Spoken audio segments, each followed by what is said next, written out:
beside this very marvelous company, what makes this week special is that OpenAI also released their agent builder. And I would like to ask you both gentlemen, like, did you give it a try? And like, if so, then what was it useful for OpenAI agent builder? Good. Yeah.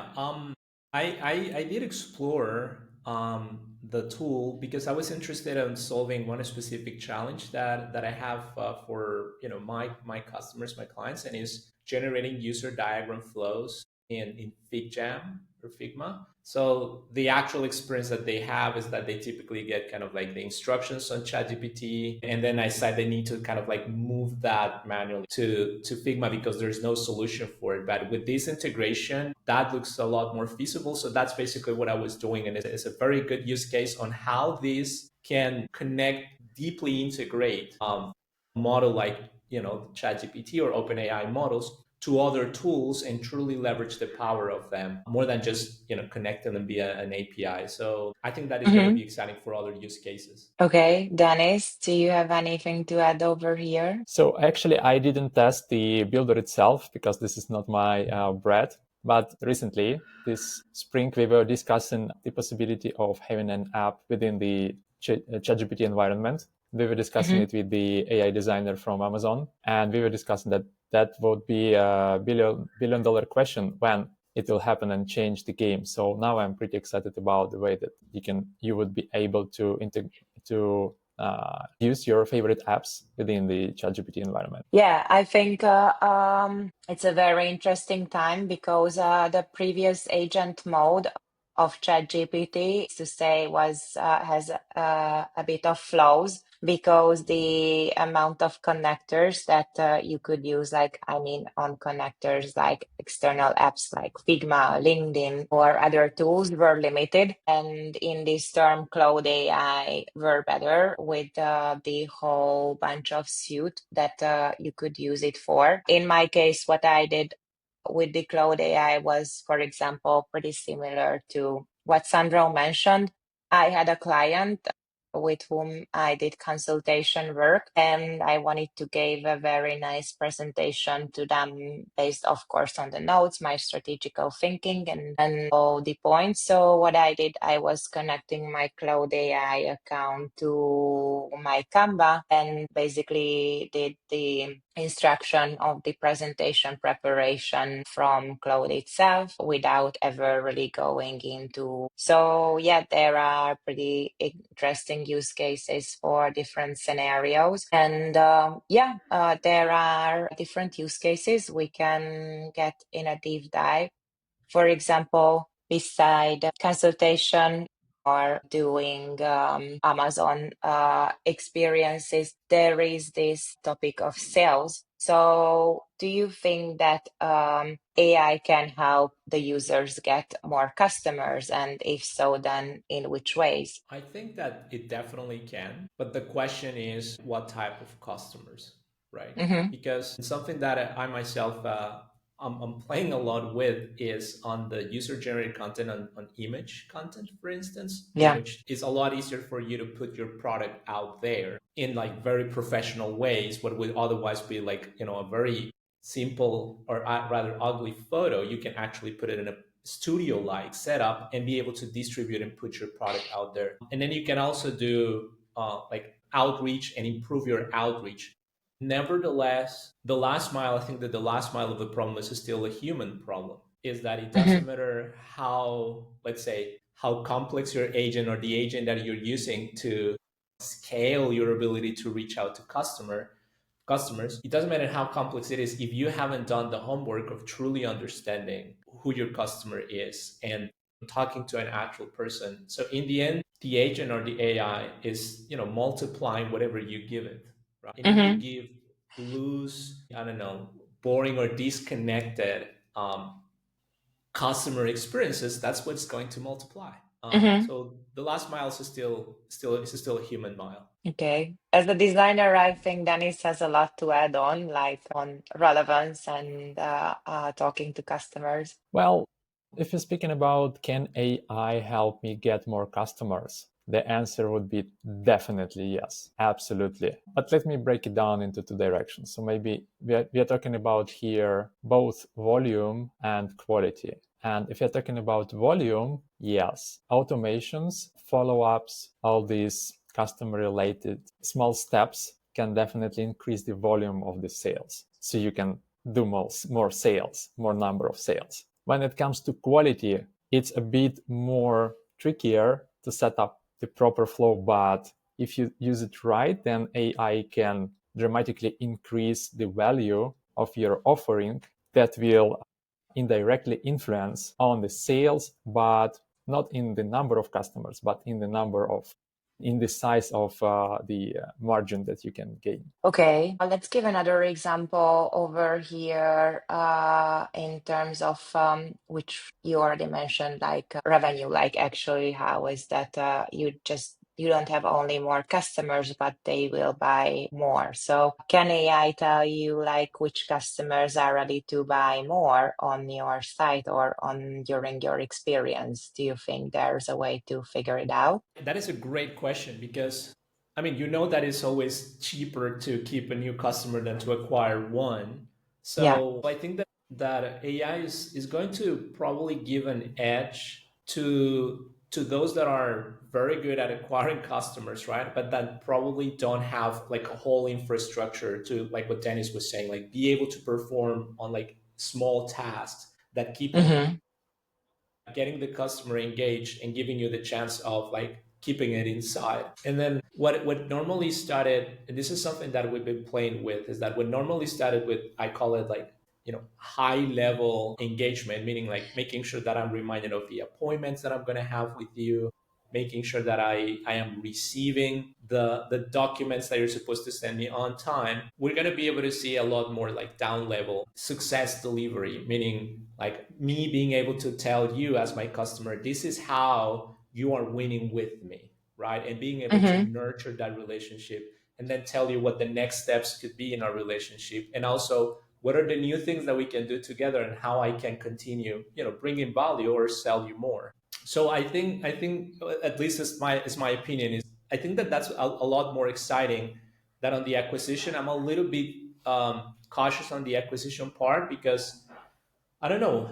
Everybody's gonna get their hands on this, and then we're gonna see a new generation of spam. Right, spam is just gonna become a lot more produced. Right, Mm-hmm. but once spam is filtered, and then we choose as customers, right, or once the customer chooses, that relationship cannot be in a spammy one, right? So Yeah. so making sure that the agent delivers to more just like high level, I'm going to call it superfluous experiences, is where the opportunity lies. Yeah, I would add over here. So like with the acquisition, you refer to sales like getting more customers and making sure that they are really well addressed and they are really properly served once they are in your store, be it like a web shop or an online store or a service offering. But yeah, for me, this is where really the agent work is making more sense because lead generation or getting more customers can be done mostly with automations or with the simple agent mode from ChatGPT because it's more of a simple research task and scale it as much as you can. But the real smart work when decisions have to be made or there are multiple conditions that can be applied, it comes when we get to say an agent like, hey, is this customer ready to buy more or what they actually need? And change our content on the side dynamically based on what we see from the user on the right time, not with follow-ups, because we just know that the best and highest intent of purchase is in the moment when they are there and when they left it, like they left the card, they left your page, they left whatever, then it's X times more difficult to get back them on that intent. So this is where an agent or an agentic mode can be very, very useful and exponential revenue multiplier. I think this is a very great example, especially, for instance, when we're talking about the e-commerce, these flexible layouts. I think this would be a very hot topic in the upcoming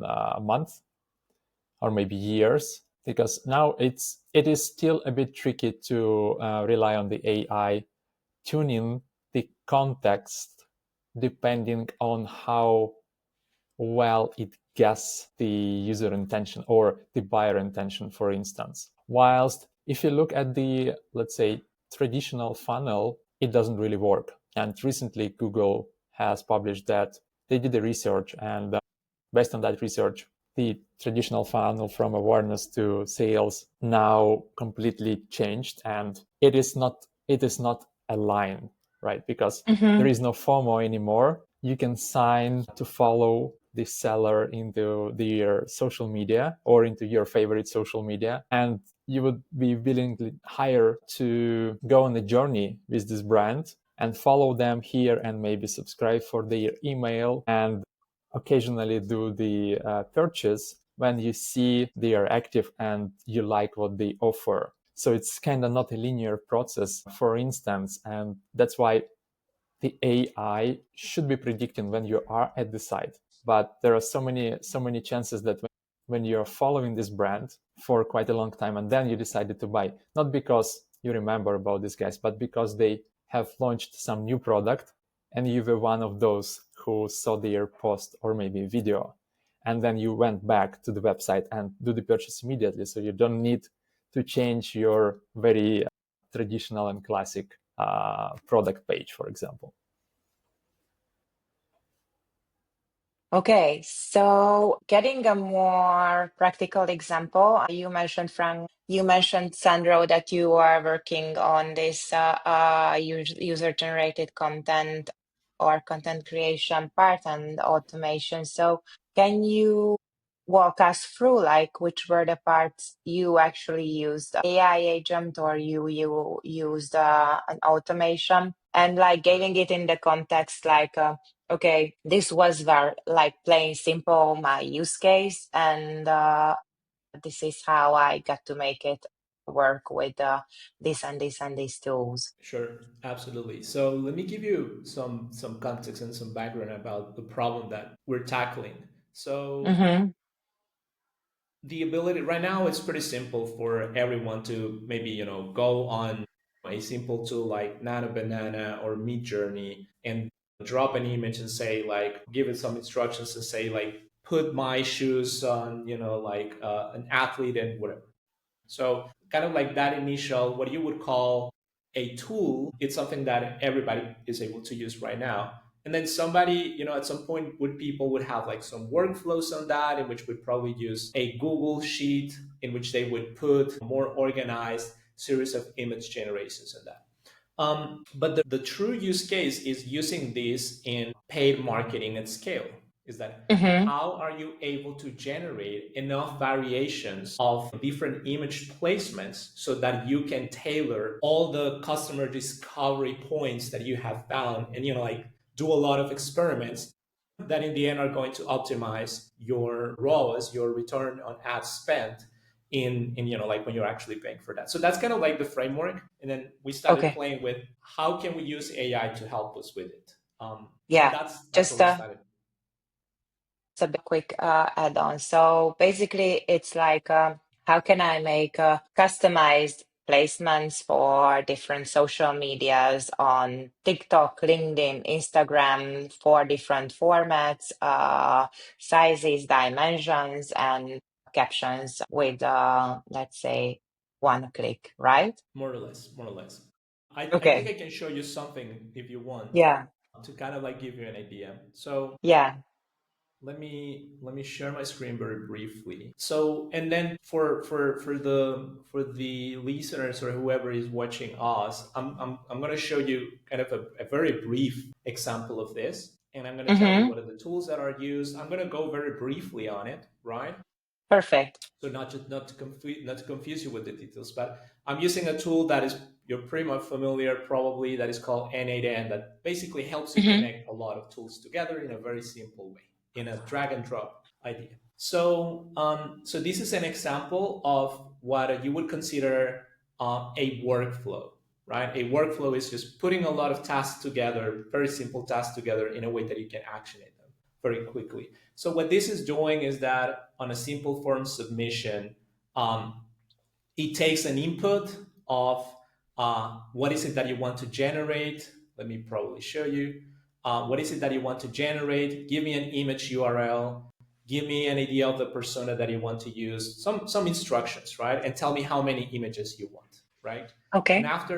after you give it this, oh, I'm sorry, it's gonna go and make sure again, it's going to go and generate a large number of images for you. So this could be up to 1,000 images if you wanted. So in an example that I run just before this, I took this image and Okay. then I just gave it as a simple form. I fill it as a form and I told it, I want this image. I want this to be presented in a professional setup. Go ahead and generate that for me, right? So what it did is that it went and generated 5 images and put it on my Google Drive, so that if I were to give this in a very simple way to my marketing team, they will be able to use these images and go and use them for marketing, right? This is my company, Hmm. my shoe company, right? You see that the images in this case, these are examples just for this call, but they come with a lot of variations, and I could get very granular. But this is the first step. So this was like pretty simple, but then we started thinking like, how can we make this a lot more engaging for someone that is on the go? And then let's say that I saw something that is really interesting and I want to have this, like straight from my phone. So we connected this. We created a bot with Telegram that basically Hmm. takes, the same input in a conversational way. This is what this is doing, is whether you give it a voice input or whether you give it, a text input, there's an AI agent connected to it, and then it connects with this tool. Basically, this is sending it to the workflow that we just saw. So instead of me having to send a form every time I want to, generate my images, I would simply open my Telegram, and then I will drop a voice note like, hey, I just saw an amazing landscape. I took the picture of the landscape and I say, I want this to generate the next series of images about my next shoes collection. Give me 1,000 images. And then it will just simply, you can, exactly what Denis was saying, like he would continue, on his hike, and then the AI will be generating all those images and it will be sending those images to the marketing team so that they can go and evaluate it. What we're doing, and I'm sorry if I'm going very briefly on this, right? So what we're doing is typically, what we typically take a lot of meetings, a lot of alignment, and it would also require to, like do a lot of research and a lot of iteration when it's actually, the volume of high quality images um, allows them to, like cherry pick exactly what we want.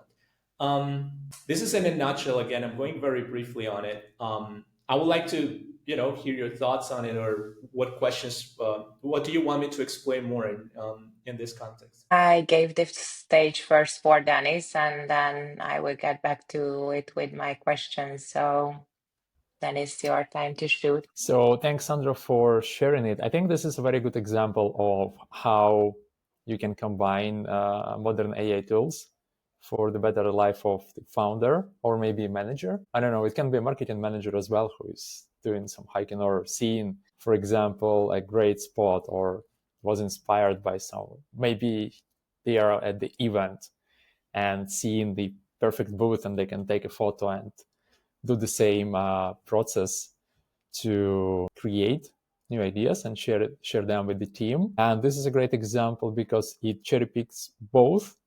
It's kind of a good time saver and creating an additional value. So I believe that if you loop this process and then you have a ranking mode somewhere, like as the next step, where you will select, let's say, 3 best images based on your customer preferences, and then publish them maybe to the best social medias where you have most followers, and then it will convert. I mean, this one action will convert a couple of people to buy them instantly. This is the essence of modern entrepreneurship. So you are doing whatever you love to do in your life, and your business works on you, not the way around.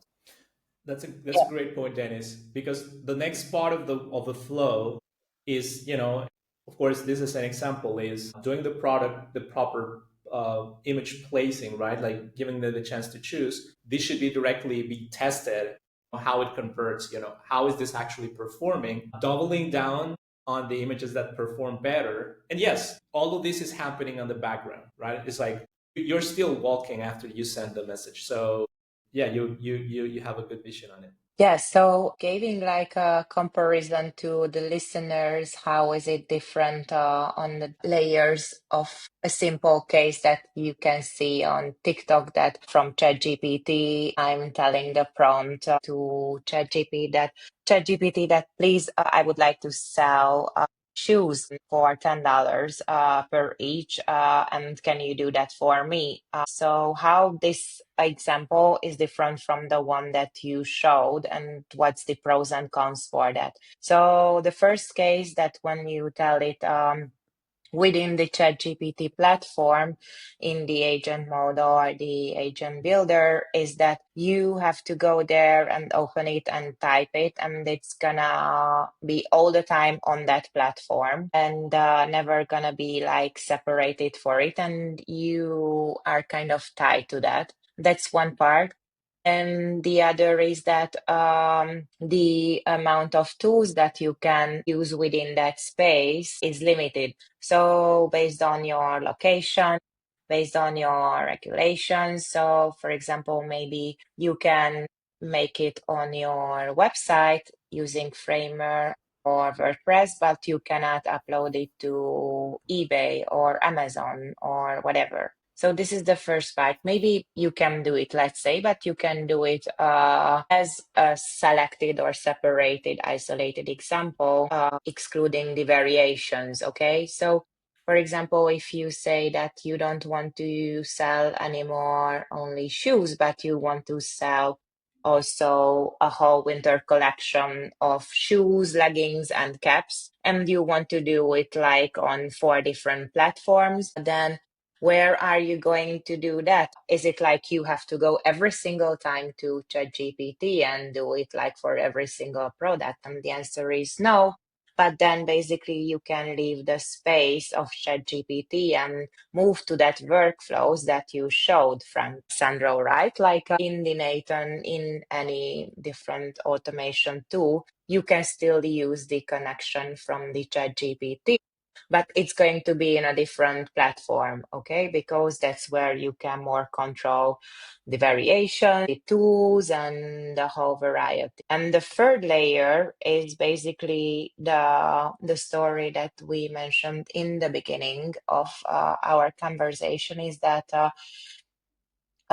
what if your online store or web shop can think and can make decisions based on the best market scenario? And this is where the real agent mode kicks in. When the agent realizes that your competitors lower their price, and it's going to make a condition like, okay, then I'm going to lower my price and make a package that I'm going to sell not just shoes, but maybe 2 shoes and a cap, because that sells better.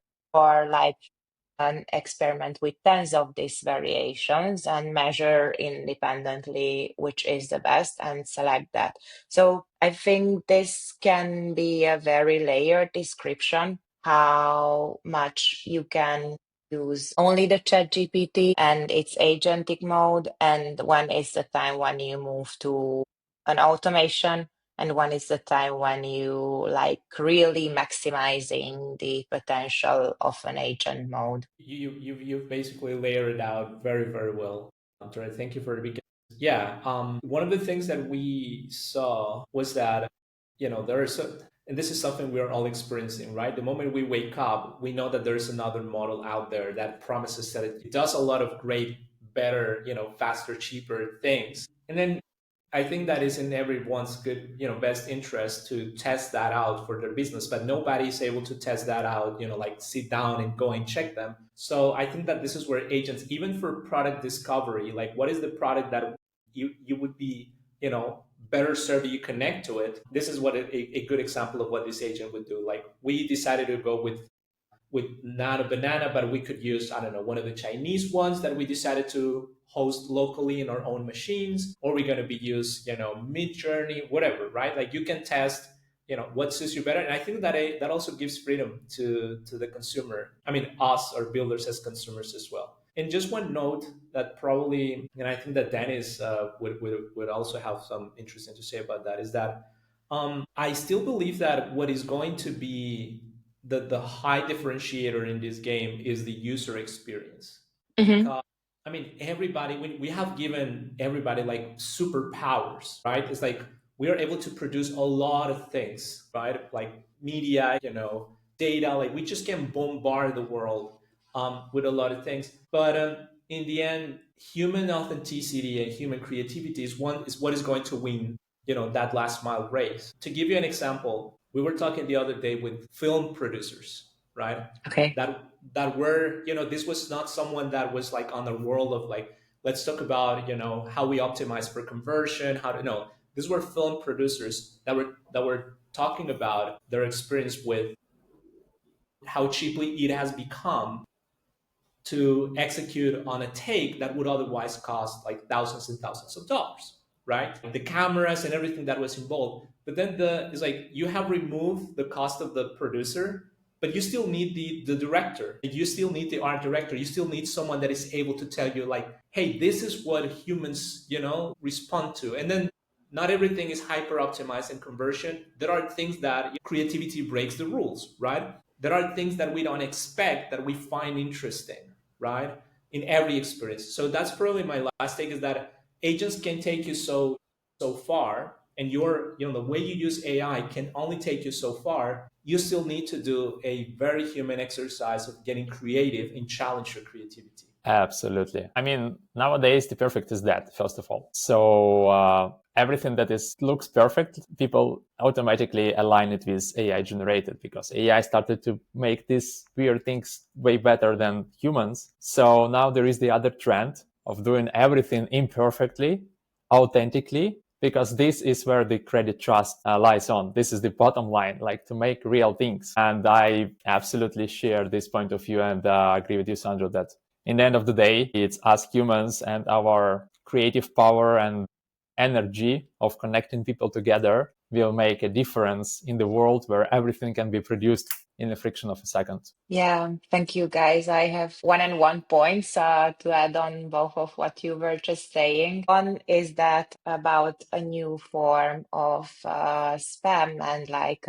keeping the relevancy for the users. I heard a saying this week when a guy was explaining from Google how great is the Nano Banana and the AI Studio and how much you can play around and do around it. And the use case was getting image just like the one you showed, Sandro, and create different marketing displays form, but like in in analog word, okay? And one of the tasks was the layer on top of it, like make a marketing slogan to each of them.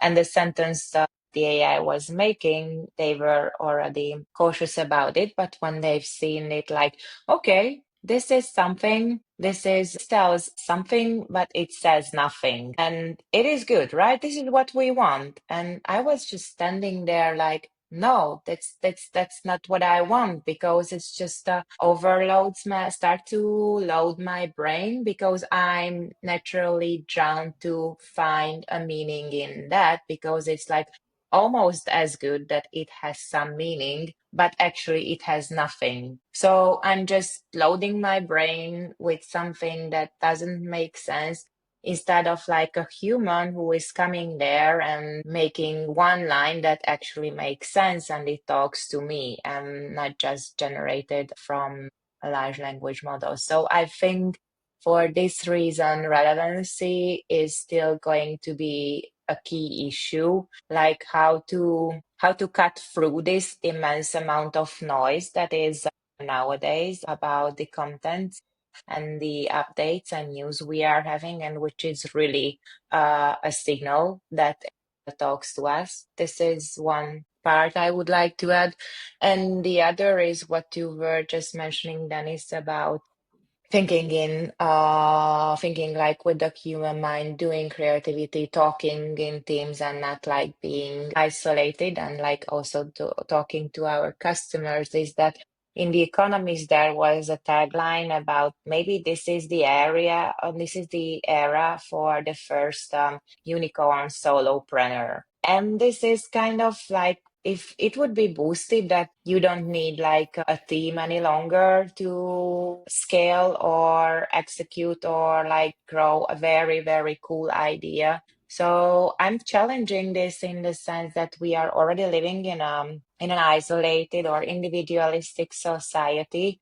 And like if we are just nurturing this idea that you can do everything on your own using only agents or agent models, then you are naturally going in the right direction, because like real creativity is like born when people challenge each other's ideas. And as to nowadays, the agent models are still biased and not able to make the right questions, the right critical approach. And this is still something that you can get from human interactions. So yeah, this is what I would like just to add on these. Oh, yeah, absolutely. It's very. I would say it's fearful to be Robinson Crusoe in the modern world. If you're cut it out, living on the island alone. I mean, come on. Have you heard about low background steel? So No. low background steel is the steel that we produced before 1945, before the first Mm-hmm. nuclear explosion. So what happened Okay. after the first nuclear explosion is that all the steel that was above the ground got contaminated. So in order for us to produce tools that we needed to detect radioactivity, we needed non-contaminated steel. But AI is like the nuclear bomb. It's like it's exploding and it's contaminating everything. So Hmm. what we had to do as humans to go and find low background steel is that we had to go to the deep bottom of the sea to get the all sunken ships that had the steel that had not been contaminated, so that we were able to produce this tool. So I compare the explosion of AI a little bit to what it did to steel. In the end, we're going to have to find a way to go and find like that unique thing that has not been contaminated. It's our nature as humans. Yeah, thank you, gentlemen. It was a very, very inspiring and very exciting conversations. I'm super tuned up, even if it's Friday and in the end of the week. So thank you for your inspiring thoughts. And yeah, let's keep an eye on like what is going on in the market and preserve our creativity, right? Yeah. Thank you for having me on. I really appreciate it. This was a very, very fun conversation, Denis and Dora. Looking forward to seeing the upcoming chapters. And yeah, I hope you enjoy the upcoming ones. I'm going to be paying attention to them. Thanks. Thank you very much, Sandro, for joining us today, and thanks, Dora, for leading this conversation. So stay tuned, guys, and we'll be coming soon.